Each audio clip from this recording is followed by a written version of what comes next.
Muy buenas tardes a la familia del canal y bueno, y a todo aquel que quiera suscribirse, pues bienvenido sea, ¿verdad? Bueno, te lo digo desde el principio, recuerden darle a la campanita, eso que anda por ahí una campanita, en fin, dar like y eso que me ayudaría mucho, ¿ok? Yo voy a, esta vez, bueno, hay gente interesada aquí en problemas de filosofía de la física, como le dirán, o problemas de física, sobre todo la mecánica cuántica, que es muy, muy interesante, dado que se está ocupando ahora de los grandes misterios, de las grandes revelaciones que eran objeto de la filosofía anteriormente. No sé por qué a los científicos, específicamente a los físicos y sobre todo a los físicos cuánticos, pues le ha dado por desentrañar estos problemas que son problemas eternos, ¿no?, de la filosofía. Y que la filosofía tiene un camino ya, de una gran ventaja en esto de los físicos. Les recomiendo que deberían fijarse un poco en la filosofía, leer a los clásicos de la filosofía. Ahí van a encontrar la respuesta a todas las preguntas que se hacen hoy. Entonces, yo voy ahora, por ejemplo, les voy a poner un ejemplo de cómo se buscan estas respuestas, ¿no? Y voy a ir directo al grano, mírenlo allí en la pizarrita, al enigma de los enigmas. Esa es la clave de todo para que se puede dar un salto en mecánica cuántica y por extensión en la física cuántica. Bueno, el asunto es que, los que están interesados en el tema de la mecánica cuántica, pues está dirigido este vídeo a ellos, porque les voy esta vez me voy a referir a recuerden que yo estuve hablando en vídeos anteriores sobre el Premio Nobel de Física 2022, el tema del entrelazamiento cuántico, etcétera.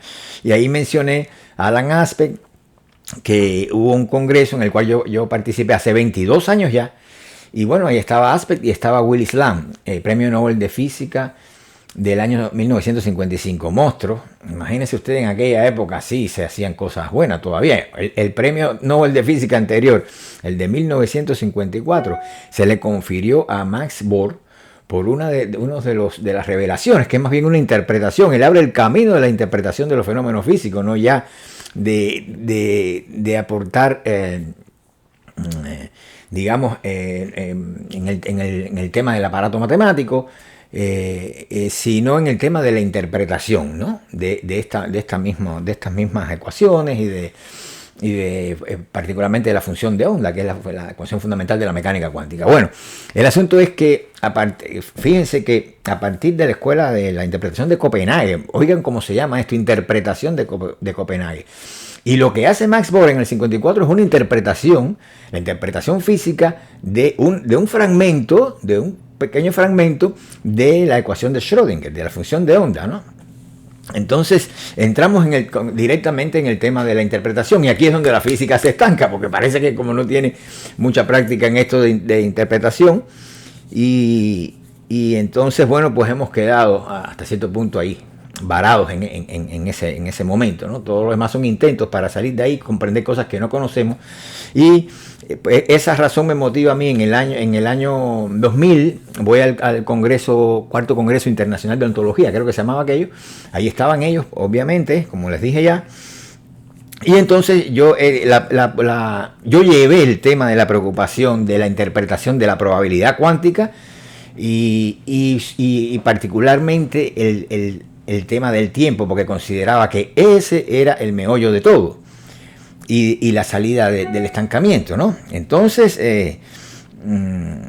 ese concepto, pues, yo llevo recuerdo que titulé bueno, recuerdo no, aquí tengo delante de mí mi intervención. Yo fui agraciado con una hora de conferencias, ¿no?, que se le daban a la gente, que yo mismo me sorprendí, porque generalmente la gente que no son conocidas, pues se le dan 15 minutos, una comunicación de 15 minutos. Y bueno, y vamos a decir así, a los monstruos se le da una hora de conferencia, Y yo no sé por qué razón fue que a mí me tocó una hora, y yo mismo me quedé sorprendido, ¿no?, porque obviamente a mí no me conocía nadie allí. Y entonces, estoy hablando hace 22 años atrás, ¿no? Recuerden, año 2000. Y entonces, bueno, pues la verdad es que me sentí muy, muy, muy honrado con esto. Y tuve la oportunidad de hablar delante de físicos de renombre allí, ¿no? Y porque también habían otros que no eran premio Nobel, pero eran gente muy importante también. y filósofos también, ¿no? Obviamente. Pero básicamente físicos, recuerden que yo no reconozco este tema del positivismo, la filosofía de la ciencia, filosofía de la física, eso no es ni carne ni pescado para mí. O sea, usted es filósofo o es físico, pero eso de estos que están en el medio, los pobres nunca han aportado nada, que sepa yo, no han resuelto ningún problema fundamental. En esa actitud positivista de filosofía de la física, filosofía de no sé qué, y qué sé yo, qué sé cuándo, ¿no? Para mí eso, como decía, no es ni carne ni pescado. Entonces uno hace filosofía, yo por lo menos hago filosofía, yo no hago física. Y dentro de la filosofía obviamente es que yo que expongo todos mis razonamientos, ¿no? Hay que valorarlo, juzgarlo como razonamiento filosófico. Yo soy filósofo, no filósofo de la física, simple y llanamente filósofo. ¿Ok? Como lo era Descartes, claro, salvando la distancia, no quiero decir que yo sea igual que Descartes, pero es que así eran los filósofos y así deben ser los filósofos, ¿no? Ya esta sobreespecialización que ha venido con los últimos 2 siglos, señores, yo no sé a dónde va a dar eso porque no llega a ningún lado. Hay ya filosofía de la uña del dedo gordo de la mano. Como también hay física de la uña del dedo gordo de la mano o del dedo gordo del pie. Un nivel de sobreespecialización que a mi parecer pues no nos aleja cada vez más de lo que estamos buscando.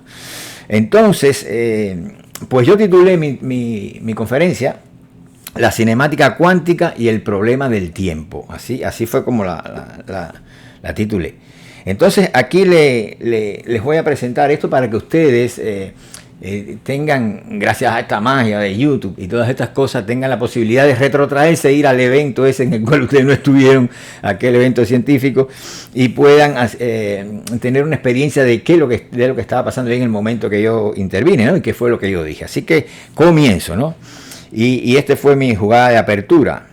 Claro, hay un pequeño epígrafe que yo le puse a esta conferencia, la que entregué escrita, obviamente, ¿no? Que dice Omne vivum ex tempus. Traducido del latín es todo ser vivo proviene del tiempo. Miren ustedes, eso es una cosa como para pensar. Todo ser vivo proviene del tiempo. Bueno, vamos a generalizar esto al tema de la física. Vamos a ver qué pasa aquí. Entonces, así comencé. El célebre físico Max Born comenzó su conferencia Nobel con la siguiente revelación. Y cito a Born. Los trabajos por lo que he sido honrado con el premio Nobel del año 1954 no contienen el descubrimiento de ningún fenómeno natural nuevo, sino los fundamentos de una nueva forma de pensar acerca de los fenómenos naturales. Bien lo que le decía de la interpretación. Una nueva forma de pensar acerca de los fenómenos naturales y no el descubrimiento de un fenómeno nuevo, ¿no? En gran medida, fin de la cita, en gran medida, continúo yo, estas palabras constituían una estrategia de investigación para la física de la segunda mitad del siglo XX, la cual, lamentablemente, extravió el camino. El hecho y las consecuencias de ese extravío se están sintiendo hasta hoy, que no sabemos ya ni de qué hablamos, ni por qué damos un premio Nobel, no entendemos nada de nada. El hecho que llegara a imponerse la interpretación estadística de la mecánica cuántica ante los intentos de retomar las descripciones clásicas exactas no significó todavía un desarrollo real desde el punto de vista probabilístico. Haciendo un balance de todo el trayecto recorrido en estos 100 años desde que Planck diera a conocer lo que pudiera considerarse el descubrimiento fundamental de la mecánica cuántica, el cuanto de acción, lo primero que salta a la vista es la naturaleza paradojal de la nueva física. Déjenme aclarar algo, esto del cuánto no es que lo diga yo, que es el descubrimiento fundamental. Yo creo que se le da a este tema de la cuantificación, se le da tanta importancia que esa nueva mecánica se llama mecánica cuántica. Pero yo creo que lo más debería llamarse mecánica probabilística, porque justamente de eso estoy hablando aquí. Yo creo que la probabilidad y la indeterminación son las cosas que más caracterizan esta nueva forma de pensar el mundo, que llamamos hoy cuántica, ¿no? No tanto la cuantificación, el cuánto de acción de Planck, pero esos fueron los orígenes, obviamente, ¿no? Lo primero que salta a la vista es la naturaleza paradojal de la nueva física, correlativa a cierta situación estacionaria en el plano de la teoría. si exceptuamos aquellas décadas de oro en la primera mitad del siglo. En efecto, se reconoce un serio estancamiento de la física teórica a partir de la segunda mitad del siglo XX, mientras las paradojas siguen sin solución. Hoy pudiéramos decir que el núcleo de las paradojas, su centro de gravedad, es el fenómeno de la probabilidad cuántica, que, ya se sabe, fue lo que estableció la línea de demarcación entre dos formas de ver el mundo. Einstein lo había expresado claramente, y cito a Einstein: ¿es posible acaso obtener una imagen representada para el objeto individual en la cual esté totalmente excluida la regularidad estadística? Solamente en esto consiste la diferencia de los puntos de vista.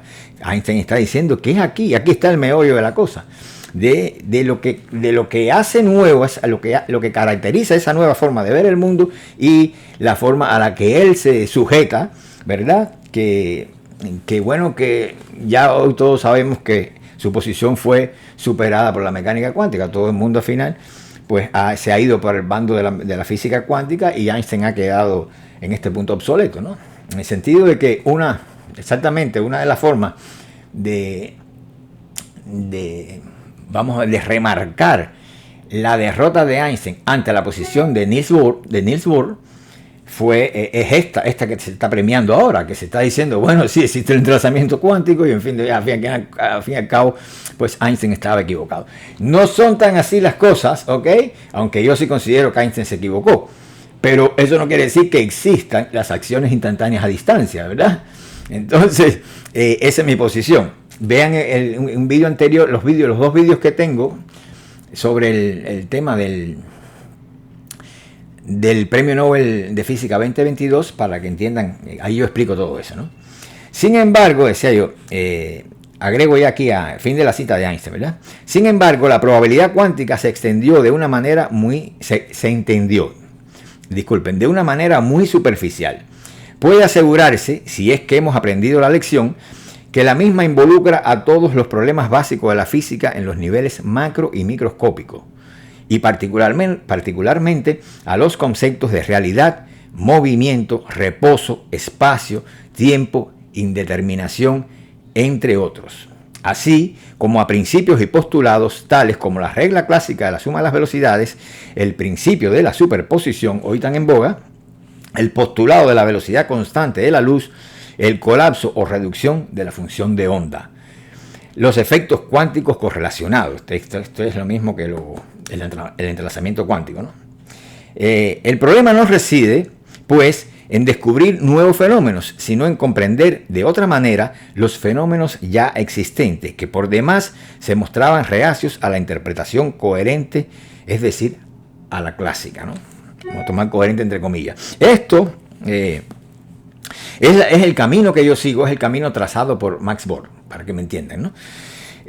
Trato de ser fiel tanto a la interpretación de Copenhague como a la propia interpretación de Max Born de probabilista, ¿no? La interpretación probabilista de Max Born. Entonces, y le hago un llamado a los físicos de hoy: vayan a los clásicos, tanto a los clásicos de la filosofía como a los clásicos de la mecánica cuántica, a sus creadores. Fueron demasiado rápido, corrieron, se apuraron y dejaron todo ahí, un reguero ahí, en esos inicios. Ahí está todo, ahí deben retrotraerse hacia allá y tratar de releer a estos fundadores, por lo menos la interpretación de Copenhague, que si bien creo que hay muchas cosas que se han entendido muy superficialmente, ¿entiendes? Cuando se habla de esta rareza de la mecánica cuántica, señores, no hay que tomarlo literalmente, que si la conciencia influencia la realidad, ese tipo de cosas. Así no se entiende nada. Pero usted tiene que partir de un posicionamiento epistemológico donde usted no excluya al sujeto medidor, porque entonces la realidad que usted está caracterizando es sencillamente una idealización.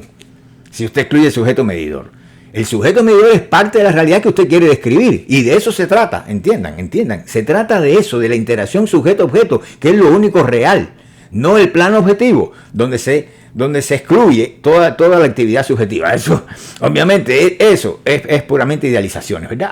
Así no vamos a ningún lado. Vamos a construir una física de pura geometría, de de puro cálculo, de puras idealizaciones, cuya realidad es completamente diferente a lo que se vive aquí en este mundo real de 3 dimensiones, ¿verdad? Que tiene otra naturaleza. Si nosotros no correlacionamos esos 2 dimensiones en realidad, siempre vamos a estar hablando de una sola mitad, ¿ok? De una mitad. Entonces, continuamos. De atender el legado de Born, en las palabras de apertura de su discurso Nobel, la tarea de dar una nueva interpretación a los fenómenos sobre los que se sostiene nuestra concepción científica del universo vendría a ser la exigencia primordial de la nueva física. Esta nueva visión de las cosas, que Bohr ha llamado interpretación estadística, tiene raíces muy profundas, a tal punto que son compartidas por su antecesora, pues la mecánica clásica y la relativista pueden ser interpretadas en términos probabilísticos. Willis Lamb, premio Nobel, presentó en su conferencia de clausura, obviamente estoy hablando allí, ¿no? Willis Lamb, premio Nobel, presentó en su conferencia de clausura de la primera etapa del Congreso, ¿no? que fue en Madrid. Él presentó, el Congreso se hizo durante una semana, si mal no recuerdo. Entonces estuvimos la primera parte fue en Madrid y la segunda fue en San Sebastián, en Donosti. Ahí, o sea, nos fuimos al Palacio de Miraflores, y ahí fue las conclusiones. Estuvimos en casa de Chillida, el famoso escultor Chillida, y entonces fue muy bonito todo, ¿no? Entonces, cuando digo estuvimos todos los presentes allí, ¿no? No quiere decir que estaba yo con estos monstruos, ni mucho menos. Bueno, yo era uno más de un montón de gente que había allí, ¿verdad? Y entonces les decía que Willis Lamb, la primera parte de la etapa, estoy hablando con el auditorio, ¿no? En la primera parte del evento en Madrid, presentó el formalismo matemático de lo que él llamó una mecánica clásica probabilista. Fíjense cómo Willis Lamb le llamó a esto, mecánica clásica probabilista, con la idea de que la idea de la probabilidad podía, incluso a nivel del formalismo matemático, formar parte de la mecánica clásica, ¿no? Es un esfuerzo serio, digo yo, ¿no? Esto fue, recuerdo, en Madrid, si no recuerdo, fue en la Universidad Complutense, estábamos allí. Esto fue un esfuerzo serio y digno de tener muy en cuenta. No obstante, hay otro camino, digo yo, complementario tal vez, en el que la solución se busca no en un nuevo aparato matemático, sino en la interpretación del ya existente. Me refiero a la ecuación de Schrödinger, ¿no? La interpretación estadística del cuadrado del módulo es solo el punto de partida para extender a toda la mecánica cuántica el concepto cuántico de probabilidad. Este paso, como es sabido, Bohr no lo dio. Pero cabría la pregunta: ¿en realidad es posible la descripción exacta del movimiento de los cuerpos macroscópicos de la física clásica? ¿Es eso posible? Por supuesto que no, digo yo. Y esto quiere decir también que de alguna manera hay que hablar de indeterminación en el movimiento macroscópico de los cuerpos relativamente lentos. Dije yo hace 22 años, convencido de esto estaba años anteriores, pero aquí lo hice público, ¿no? Sin embargo, continúo, podríamos ir más lejos, ya que las trayectorias dinámicas de la física clásica no describen el movimiento, sino el reposo. En efecto, cuando se habla de exactitud, háganse la idea que ustedes están ahí oyéndome, ¿no? Y entonces me ponen en los comentarios si lo que digo son disparates, si les pareció una locura o fue muy osado, etc. Pero háganse la idea de que están allí 22 años atrás en ese congreso oyéndome a mí hablar, ¿no? Entonces, acabo de decir que las trayectorias dinámicas de la física clásica no describen el movimiento, sino el reposo. En efecto, cuando se habla de exactitud en las descripciones clásicas, por lo que se entiende la atribución simultánea de los significados del impulso y de las coordenadas a un móvil a sí mismo idéntico, se tienen en cuenta idealizaciones de trayectorias que no son otra cosa que series de estados de reposo. Ya el griego antiguo Zenón de Lea había llamado la atención al hecho de que una flecha en vuelo en cada momento ocupa una determinada posición en el espacio, es decir, un lugar, y de este no sale. Como resultado, la flecha no puede moverse, toda vez que en ningún momento abandona su lugar. Y esto es importantísimo porque la gente no entiende a Zenón. Es un lugar, abandona el lugar. Ese concepto trae demasiado. Porque también el lugar implica localización exacta. Ese lugar implica interacción con ese móvil de alguna manera. O sea, hay muchas cosas detrás de esta palabrita lugar, ¿verdad? Entonces, toda vez que en ningún momento abandona su lugar. De modo semejante, las trayectorias de la física clásica no son más que series de estado de reposo. Una trayectoria es una serie de estados de reposo, donde en cada momento el cuerpo tiene una localización exacta. Vean ustedes, o sea que la flecha en vuelo de Zenón, esa paradoja, no es más que la crítica al concepto de trayectoria dinámica que usa la física. Y de eso me di cuenta yo siendo estudiante. Digo, pero este hombre está completamente claro. ¿Por qué? Porque lo que nos está haciendo ver que ese concepto de trayectoria dinámica con el cual nosotros identificamos el movimiento de los macrocuerpos, o de los cuerpos en general, incluso los micros, pues sencillamente es errónea. Y no es más que una serie de estados de reposo. Eso está compuesto en un plano que ni siquiera es el plano de la actualidad. Es un plano virtual, ¿verdad? En el espacio de los conocimientos, y nosotros reconstruimos y reproducimos el movimiento de esa manera, lo cual es una idealización. Ahora, si lo identificamos como movimiento real, obviamente ni entendemos el Zenón, ni entendemos el movimiento. Estamos teniendo que ver, señores, con el reposo cada vez que nosotros hablamos de movimiento, de trayecto recorrido, de espacio recorrido, cada vez que identificamos el movimiento con una trayectoria dinámica. Y aquí hay que quitarse el sombrero delante de Zenón de Lea y hay que decir cuánto nos hemos equivocado. Seguimos. En la mecánica cuántica no relativista, el cuadrado del módulo de la función de onda expresa la densidad de la probabilidad de las coordenadas de la partícula. No otra cosa muy distinta ocurre con el movimiento macroscópico, aunque las ecuaciones clásicas no sean aptas para traducir el movimiento, sino el reposo. Si seleccionamos un sistema de referencia, bueno, aquí les adelanto una cosa. Yo estoy convencido de que en la mecánica clásica nosotros tenemos que ver con interacciones virtuales, ¿no? Y obviamente lo que nos dejó completamente asombrados cuando apareció la mecánica cuántica está relacionado con otro tipo de interacciones, con interacciones actuales. Y esto nos derrumbó todo el mundo de la física clásica que habíamos construido a golpe de ¿qué? De idealizaciones. Entramos en contacto con la realidad, con otro orden de realidad, vamos a decir, la actual, y todo el edificio ese que habíamos hecho a golpe de conceptos e idealizaciones se nos derrumbó. Junto con él, obviamente, las trayectorias dinámicas como series o superposiciones de estados de reposo. Entonces, si seleccionamos un sistema de referencia con el propósito de describir el movimiento de un objeto clásico, tendremos siempre la posición de dicho objeto dentro de una determinada porción de espacio. Para lograr su posición exacta, sería necesario trasladar el sistema de referencia al cuerpo en movimiento, como había notado ya el filósofo Hegel. Ahora, no, agrego aquí, como había notado ya el filósofo Hegel, durante el movimiento el cuerpo no se encuentra ya en el lugar inicial, pero todavía no se encuentra en el lugar siguiente. A lo sumo podríamos decir que el cuerpo se encuentra entre dos lugares. De encontrarse actualmente en alguno de ellos, estaría en reposo. Vayan entendiendo qué es lo que sucede con todo esto. Y por qué la física obviamente no puede explicarlo. Tiene una concepción cinemática completamente ortopédica, ¿no?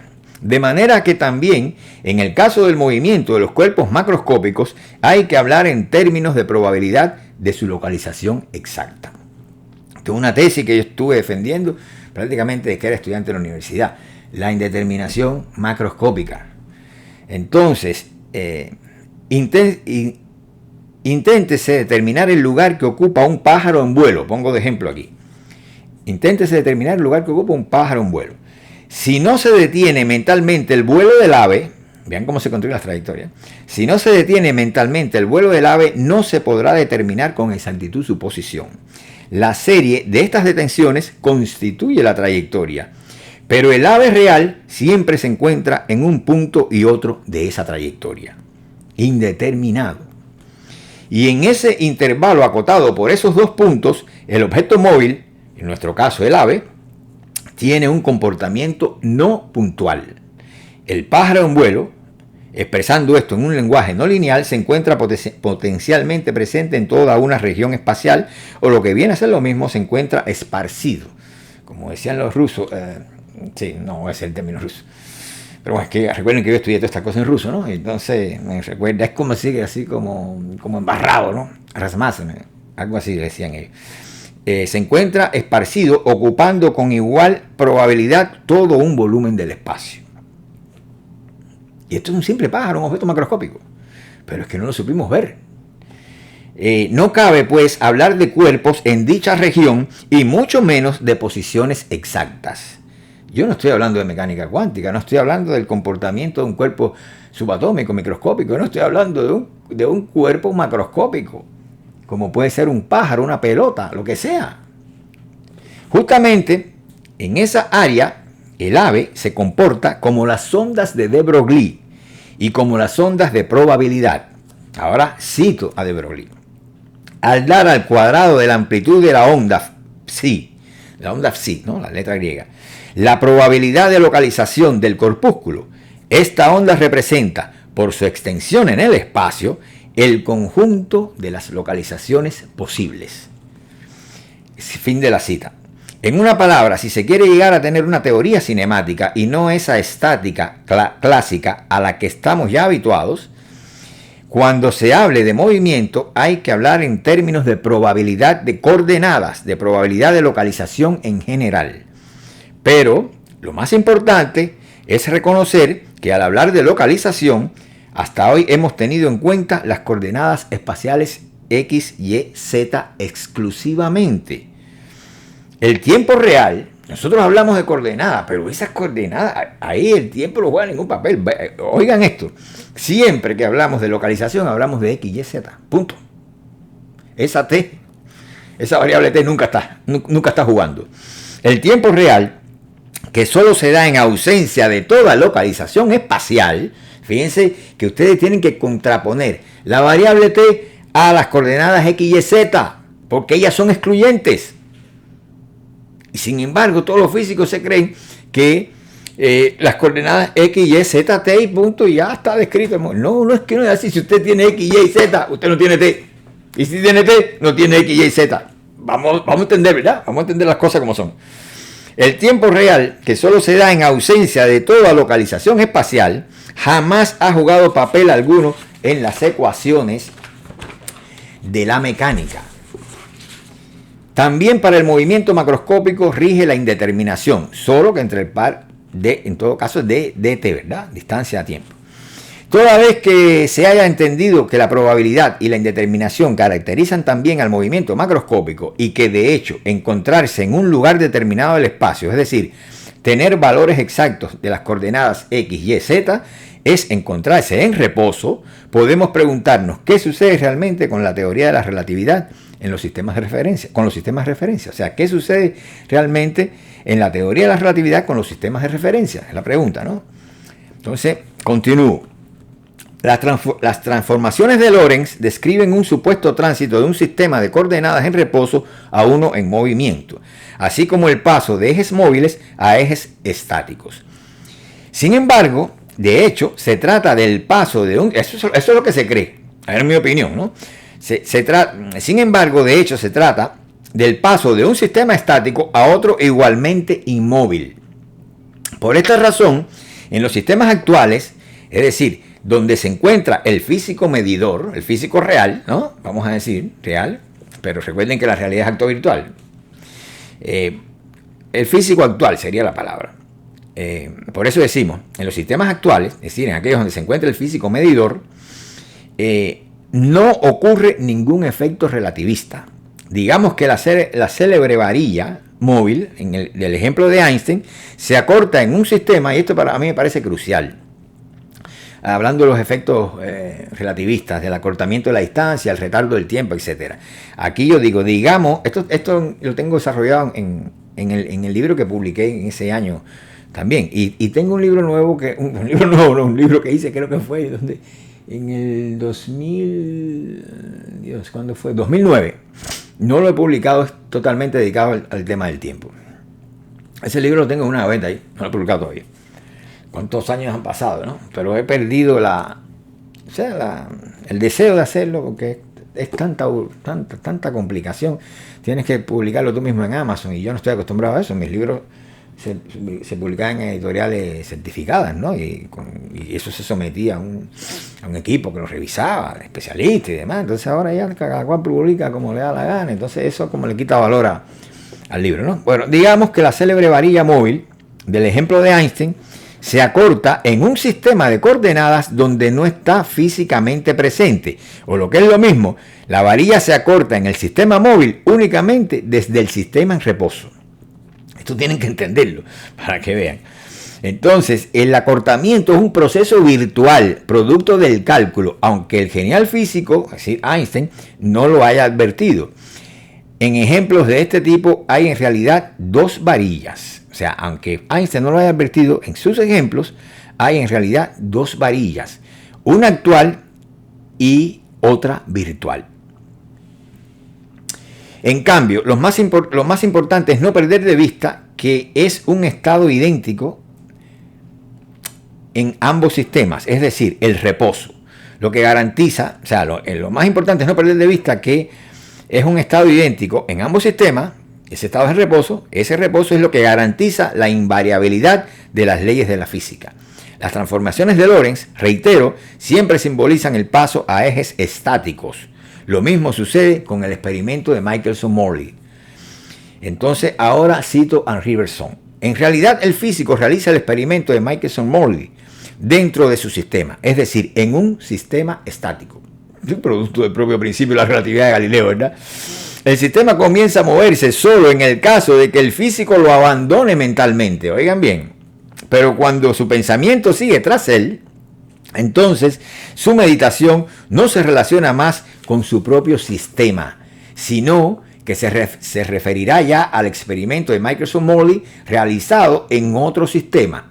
En realidad, continúa Berson, el verdadero experimento efectuado, el físico lo realiza situado dentro de un sistema, por consiguiente, en un sistema estático. Aquí el principio es que localización equivale al reposo. Todo lo que está espacialmente localizado está en reposo. Berson demostró esto ampliamente con todo lo que él escribió acerca de estos temas.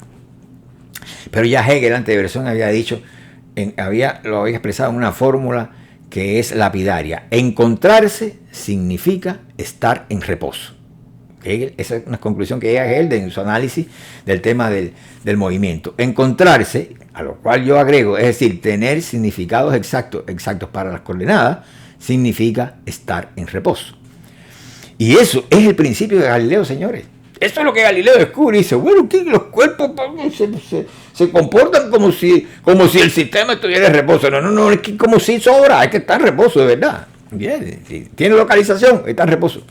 Entonces, bueno, también es el reposo del sistema el responsable de la constancia de la velocidad de la luz. La fuente no se mueve con respecto a la propagación de la señal luminosa, tampoco el sistema desde el cual la velocidad se registra. Al no haber movimiento alguno que influya sobre la velocidad de la luz, necesariamente esta debe permanecer constante en cada caso. Es realmente sorprendente que a casi 100 años de física relativista todavía no se haya reparado en lo siguiente. Y agrego, lo que constata el experimento de Michelson-Morley es exclusivamente que la velocidad c permanece constante y no que el movimiento de la fuente no influya sobre la velocidad de propagación de la luz. Hay una gran diferencia entre una cosa y la otra.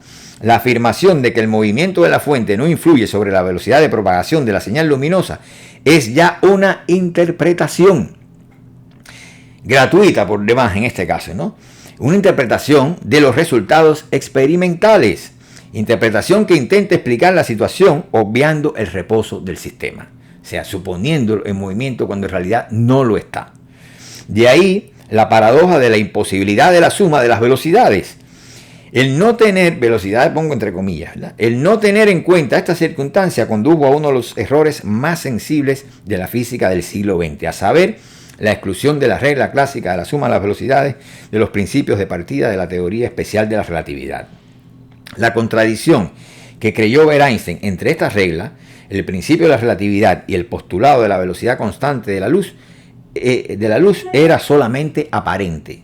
Hay que reinterpretar la regla clásica desde la fértil idea de la probabilidad cuántica. Dicho sea de paso, como la ecuación de Schrödinger, así también la regla clásica de la suma de las velocidades tiene un comportamiento dual. Y pongo aquí A, el que expresa, o sea, primero sería el que expresa la superposición, es decir, la serie de velocidades, y que puede considerarse la forma determinista, y B, el que expresa la reducción brusca, oigan los términos cuánticos, la reducción brusca de esta serie al valor propio de la velocidad observada. En esta segunda forma de variación, donde debemos ver en esta segunda forma de variación donde debemos ver el verdadero límite de la aplicación de la regla. Entonces continúo. Podría pensarse, como hacen los físicos, que la forma determinista de la función de onda, su evolución no observable en el espacio de Hilbert, traduce una situación clásica, toda vez que determina con exactitud la intensidad de las ondas en cada momento y en cada punto. Pero si analizamos esta situación desde un punto de vista más amplio, nos encontramos con lo siguiente. La medida de la intensidad de la onda de de Broglie, en efecto, es el cuadrado de la amplitud de la función de onda. Ahora bien, este cuadrado, en términos de Born, expresa la densidad de la probabilidad de la posición de la partícula, la probabilidad de que esta última se encuentre en un lugar determinado en un momento dado. Pero si la onda representa, por su extensión en el espacio, el conjunto de las localizaciones posibles, quiere esto decir que la onda de probabilidad no es sino una región de indeterminación espacial del corpúsculo, una zona en la que el corpúsculo no se encuentra en ningún lugar determinado. Esto solo es posible en los casos en que el corpúsculo no está o no esté en reposo. Los efectos ondulatorios obedecen a los estados de ausencia de reposo del corpúsculo, directamente vinculados a la indeterminación espacial. No puede caber duda respecto a la naturaleza de las ondas de probabilidad. Si encontrarse en un lugar determinado significa estar en reposo, el principio de Hegel, ¿verdad? La tesis de Hegel, si la ausencia de reposo implica la ausencia de localización, si la determinación espacial está acompañada de una indeterminación temporal, si no encontrarse en el espacio vale tanto como encontrarse en el tiempo, según el propio Hegel desarrolló en sus obras, la onda de de Broglie no puede ser otra cosa que una onda de tiempo. Entonces continúo. Todo el problema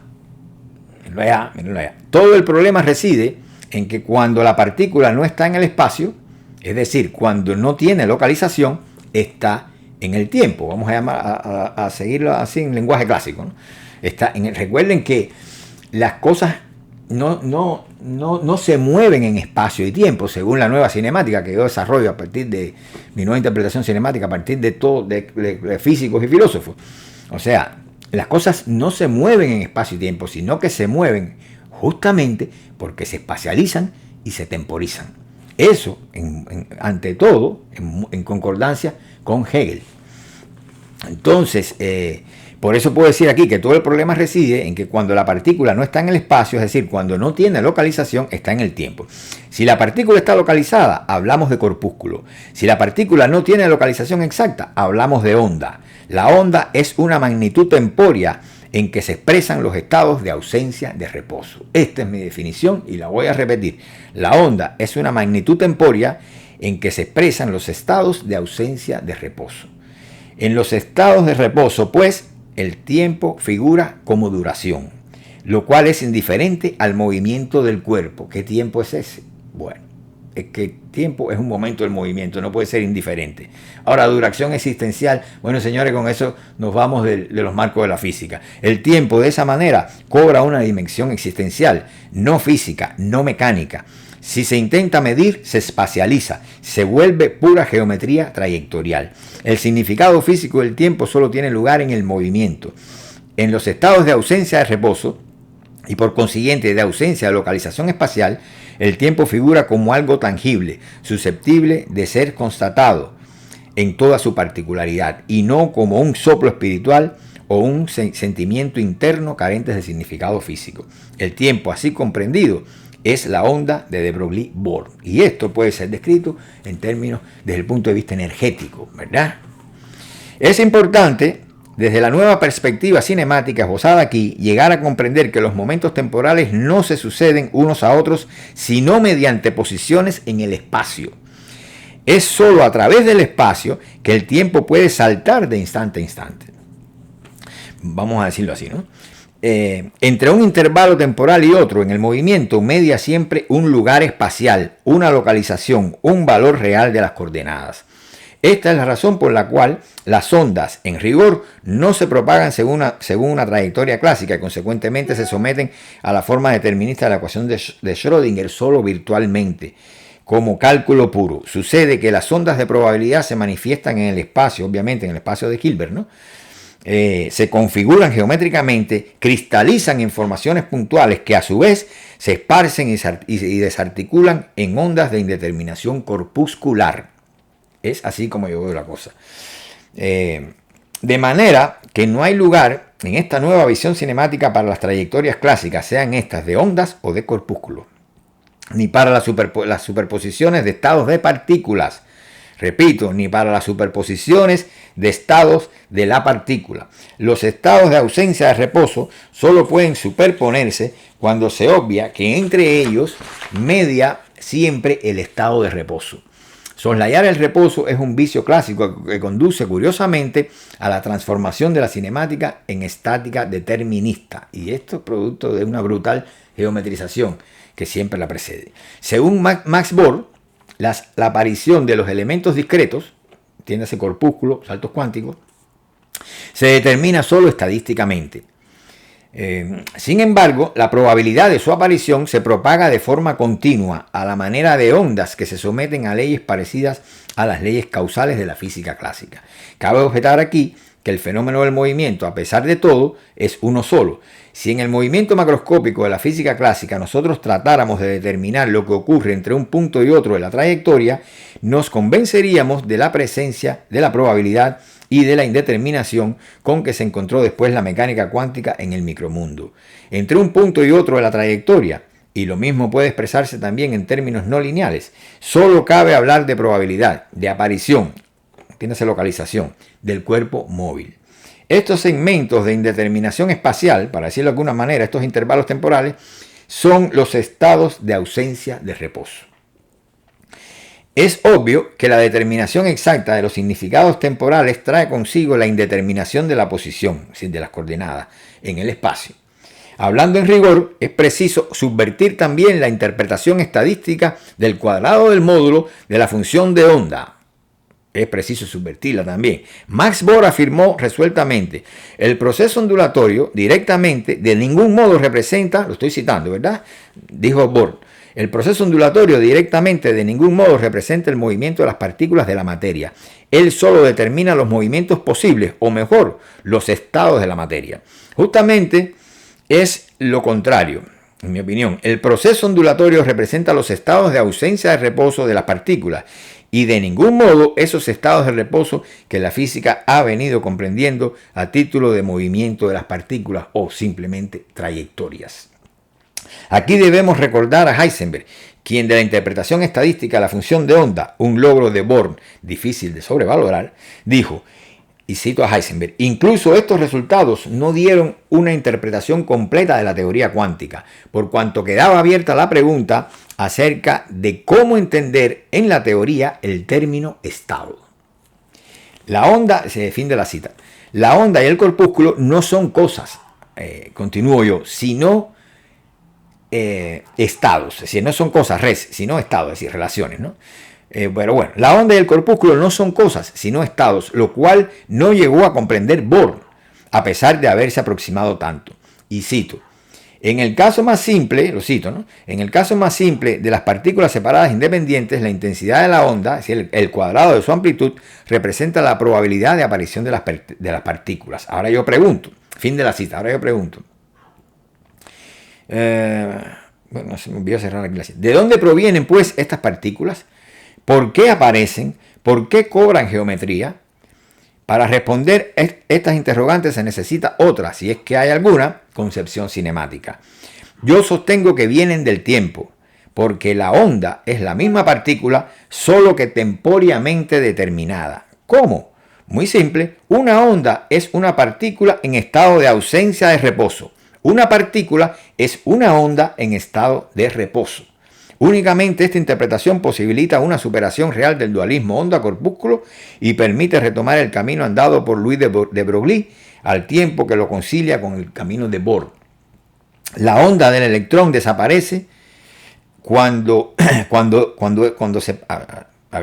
la onda del electrón desaparece cuando éste se para, se detiene. En este caso, el denominador en la fórmula de Broglie se anula, haciéndose infinita la longitud de onda. Esto tiene que tener una explicación, y es la explicación que yo trato de dar aquí, ¿no? La onda del electrón desaparece cuando éste se para. Bueno, se detiene. En este caso, el denominador en la fórmula de Broglie se anula, haciéndose infinita la longitud de onda. Esto de se para y se detiene, tómeselo entre comillas, porque es bien raro que usted pueda hacerlo, ¿no? Pero bueno, lo cierto es que cuando se hace pasar un haz de electrones a través de dos agujeros practicados en un diafragma, se aprecian efectos ondulatorios en la pantalla fluorescente situada detrás del diafragma. Ustedes conocen el famoso experimento de la doble rendija. Esta situación es ya un lugar común en los manuales de mecánica cuántica. Sin embargo, cuando se trata de un solo electrón, surgen las dificultades. ¿Qué es lo que se propaga de manera ondiforme en este caso? Para Bohr es la probabilidad misma de incidencia del electrón en uno u otro lugar de la pantalla. Consecuentemente, el cuadrado del módulo de la función de onda expresaría la posibilidad de encontrar la partícula en un punto dado.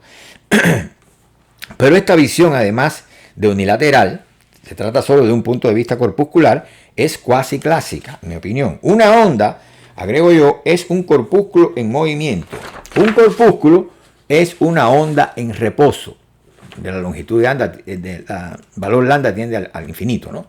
Lo que se extiende de manera ondiforme por toda la pantalla es el movimiento del corpúsculo, o más exactamente, la ausencia de reposo del corpúsculo, de donde se sigue que el cuadrado del módulo de la función de onda expresa la probabilidad de encontrar este corpúsculo en estado de reposo.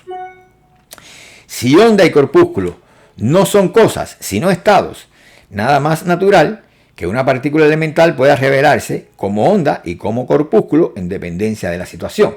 ¿Ya? Porque cuando hablamos de partículas, incluimos el aspecto corpuscular y el ondulatorio. Eso es una partícula cuántica, no solamente un corpúsculo. Entonces, el cuadrado del módulo de la función de onda, en suma, expresa la densidad de probabilidad del reposo, o lo que viene a ser lo mismo, la intensidad exacta del movimiento. A mayor valor del cuadrado del módulo en el intervalo dado de x, mayor será la probabilidad de que el estado descrito por la función de onda devenga estado de reposo y, consecuentemente, la onda corpúsculo. Dicho sea de paso, aquí se contiene la explicación de la imposibilidad de que en un mismo experimento se revelen las propiedades corpusculares y ondulatorias de la materia, situación que, como se sabe, llevó a Niels Bohr a formular el principio de la complementación.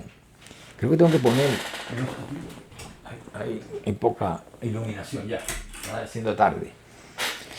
Bueno, retomemos para concluir la onda de materia de Broglie.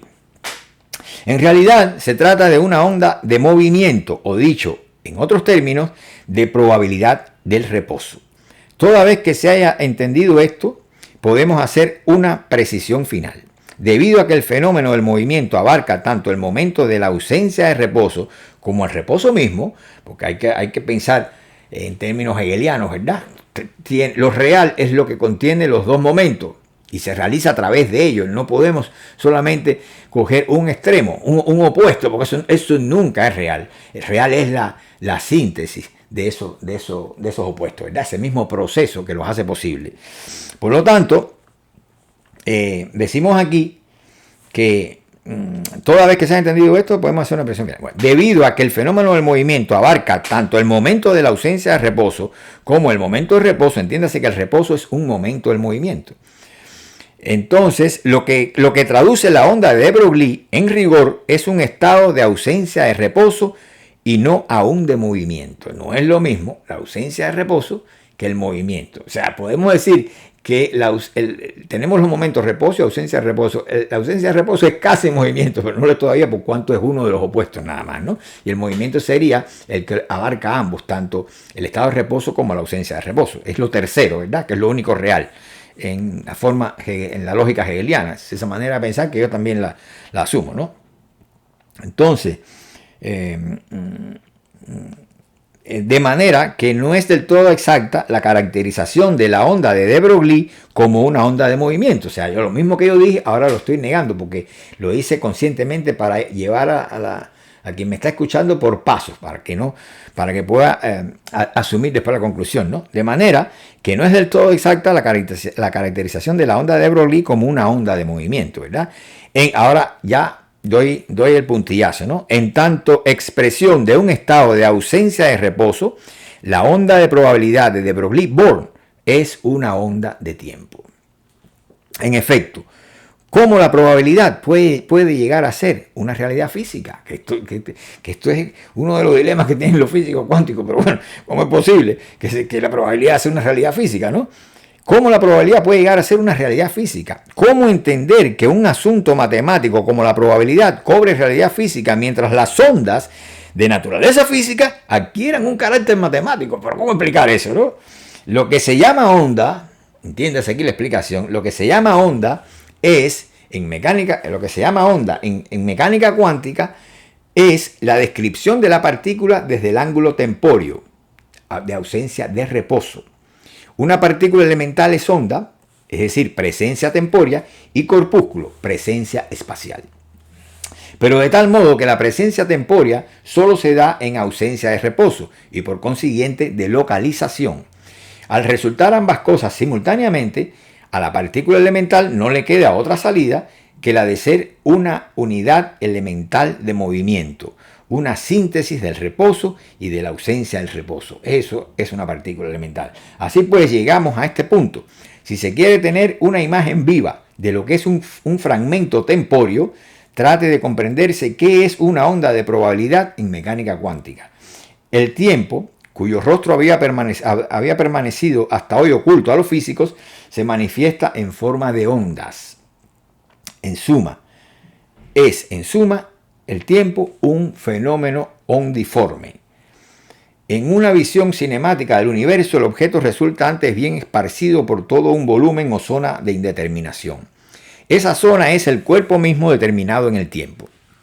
Y hoy pudiera decirse que la materia oscura, digo esto yo hace 22 años, el descubrimiento de Zwicky estaba reciente, la cosa de la materia oscura era un descubrimiento reciente. Y yo agregué aquí, y hoy pudiera decirse que la materia oscura, tan incomprensible e inexplicable para los astrofísicos, pero a su vez tan real, por lo menos pensaba yo así, ¿no? Es la imagen del tiempo. De ella proviene la materia ordinaria, visible y toda manifestación puntual. Porque el axioma fundamental de la nueva cinemática, de la que yo propongo, es que los objetos no arriban en su movimiento de un sitio vecino, no llegan de un sitio vecino, del lado vecino, de otro lugar, de un lugar a otro, no, así no es la cosa. El axioma fundamental de esta nueva visión cinemática es que los objetos no arriban en su movimiento de un sitio vecino, del espacio homogéneo, sino que siempre llegan del tiempo, lo que permite explicar de un golpe tanto la traslación mecánica de los cuerpos como la materialización de los mismos. Y si comencé mi intervención citando las palabras de apertura de Max Born en su conferencia Nobel, ahora quisiera terminar justamente con las mismas palabras que él concluyó aquel memorable discurso, y cito a Born. De la historia narrada por mí sobre el origen de la mecánica cuántica, podemos extraer la lección de que probablemente el perfeccionamiento de los métodos matemáticos no bastará para obtener una teoría satisfactoria, sino, fíjense bien, sino que en algún lugar de nuestra ciencia existe un concepto no justificado por ninguna experiencia, que tendremos que eliminar para despejar el camino. Eso lo dejó, con eso terminó Bohr su discurso Nobel. ¿Cuál es ese concepto? ¿Cuál es ese concepto? Eso fue lo que me dediqué yo a llevarles a esa gente allí. Y obviamente es el concepto de trayectoria dinámica tanto de un cuerpo como de las manecillas del reloj, porque eso no es tiempo, señores. Ni siquiera es movimiento en el entendido que sea ausencia de reposo. Eso no es movimiento, es puro reposo. Pero tampoco es tiempo, ¿verdad? Eso no es tiempo. Su despeje conduce, el despeje de ese concepto de trayectoria dinámica, conduce obviamente a la naturaleza ondiforme del tiempo. Así que el fenómeno que al final nosotros tenemos que revelar, ese mysterium magnum, es justamente el tiempo, el que hemos buscado desde que existe la civilización. Desde los primeros filósofos griegos, eso todo el mundo lo está buscando, todo el mundo, y nadie sabe lo que es, nunca se ha sabido. Pues el tiempo, el sentido físico del tiempo, hay que verlo como probabilidad de manifestación puntual, como probabilidad de coordenadas, como probabilidad de espacio. Eso es el tiempo, la probabilidad misma del espacio, de que la propia masa tenga su origen, ¿verdad? Y la distribución espacial de la experiencia. Nosotros tenemos que vincular el tiempo con la energía y con la desmaterialización, desgeometrización. Y por lo tanto el movimiento es un proceso constante de materialización y desmaterialización, de geometrización y desgeometrización de las partículas y cuerpos. No importa si son macroscópicos o microscópicos. Lo cierto es que cuando uno se mueve, no es que se desplace en un vacío que lo está esperando y que el espacio y el tiempo sean estantes a los tipos de Newton para que se desplacen los cuerpos, o sean incluso la concepción einsteiniana, que sigue siendo en la teoría general de la relatividad, sigue siendo una especie de background, escenario donde debutan los acontecimientos. Es la misma historia de Newton, pero un poquito cambiada ahí, pero es lo mismo, en esencia exactamente lo mismo. Eso no es el espacio y el tiempo, ni es la relación que tienen el espacio y el tiempo con el movimiento, que agrego e insisto, es lo único real. Lo único real. Sencillamente las cosas se mueven porque se temporizan. Quiere decir, se desmaterializan.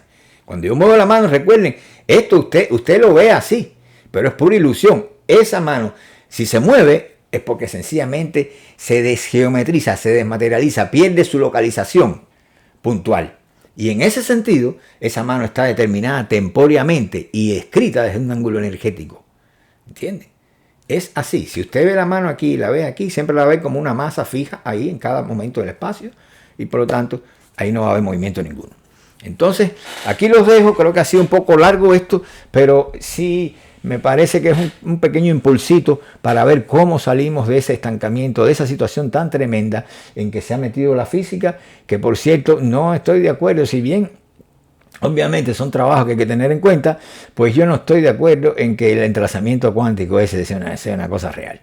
Eso tiene que ver mucho con los planos de la realidad que se superponen, el actual y el virtual. Siempre va a haber una partícula virtual y la otra actual. De lo contrario, esas conexiones no se darían. Y si se dan, entiéndase siempre que se van a dar atendiendo a la correlación de esos mismos planos de la realidad, que no son de la misma naturaleza. Por tanto, no esperen que las cosas pasen así en un mundo real donde usted está participando de él. No, porque eso nunca va a existir. Y si la computación cuántica cifra sus esperanzas en el entrelazamiento cuántico, pues yo creo que más nunca la vamos a tener. Habrá que inventarse otra cosa. Aquí los dejo y pónganme sus opiniones ahí abajo para que me ayuden a seguir con estos esfuerzos, estas descargas, a ver si entre todos podemos lograr claridad, que tanto nos hace falta hoy. Muchas gracias y nos vemos en un próximo vídeo.